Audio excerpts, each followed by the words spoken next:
For the first time in the history of America, a former president will stand trial in the Senate for a second impeachment, and that is former President Donald Trump. While his legal team has rejected all the charges that have been made during the impeachment process in the House of Representatives, specifically the charge that he incited an insurrection, now the House managers have asked Donald Trump to testify during the trial. Again, a request that has been turned down by the legal team. The lead House manager, Jamie Raskin, has said that since Donald Trump is denying all the charges against him, he needs to testify on oath now during trial. So what are the points exactly that Donald Trump's legal team is trying to use to defend their client? Point number one, that a former president cannot be tried by the Senate. Experts say there is nothing in the Constitution of the United States of America that prevents a former president from being tried by the Senate. In fact, they call this claim bogus. The second and the most important point is that his legal team is going to flatly deny that he incited insurrection.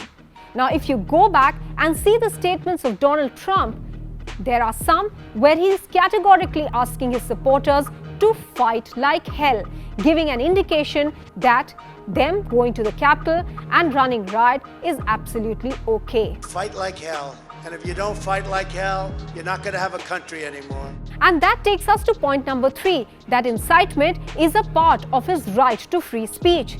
America prides itself in allowing free speech, so much so that it even allows hate speech. They believe that it acts as a pressure release in a society where hate will then not be bottled up or go underground if people are allowed to speak out in public. Point number four of Trump's legal defense is that he did not go back on his oath of office by inciting this crowd.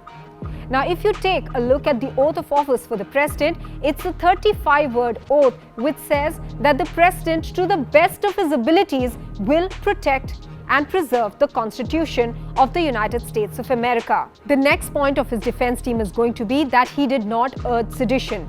Sedition and insurrection as well as coup are three words that you would have heard on the 6th of January during the riot at the Capitol. While insurrection would mean inciting people to revolt, sedition would mean revolting against the government, and a coup is largely one where the government is overthrown. Now, many experts believe that the language of the statements of Donald Trump was a clear indication that his supporters should take action, and Capitol, which is the hallmark of democracy, where the lawmakers were taking through the process of the democratic elections, if they, the rioters that is, entered the Capitol and prevented that process from taking place, then they were in fact trying to bring the functioning of the government to a halt. So will this be categorized as sedition or insurrection is something that the Senate is going to dwell upon. The other point that the defense team will make is a rather weak claim that Donald Trump's claim of an election fraud is not false. But if you go by what the state authorities have said with regards to election and recount, which was forced in some of the states because Donald Trump's team had asked for that, it is clear that there wasn't any election fraud and that his claims, that is Donald Trump's claims of election fraud, were indeed false.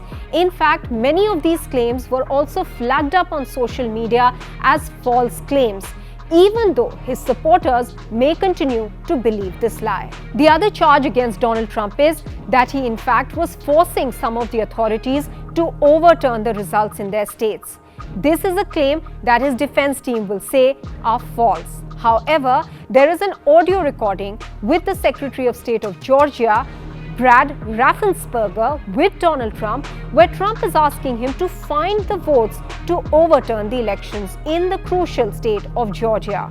This audio recording was put out both by CNN and Washington Post, which busts the claim that Donald Trump did not try to interfere in the election results in some states. And finally, his legal defense team will make another claim that Donald Trump did not threaten the integrity of the democratic system.